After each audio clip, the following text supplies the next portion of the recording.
আসসালামু আলাইকুম রহমতুল্লাহ। সারাদিনের কর্মব্যস্ততা শেষে বিকালে বাড়িতে আসলাম। এসে গোসল টোসল করে একটু শুইলাম।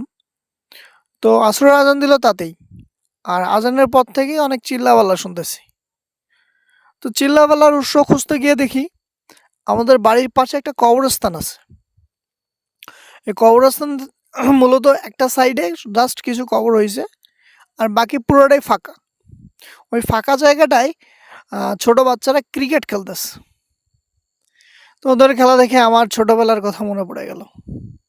আমরাও ঠিক এই রকম আশ্রয় আজান দিলে বাড়িতে থাকতাম না, ৪-৫ জন মিলে ২ টাকা ৩ টাকা করে দিয়ে একটা বল কিনতাম, ওই বল দিয়ে খেলতাম। আজ দেখেন, একটা ১০টা বল একাই কেনার সামর্থ্য আছে, কিন্তু সেই মানুষগুলো আজকে নেই।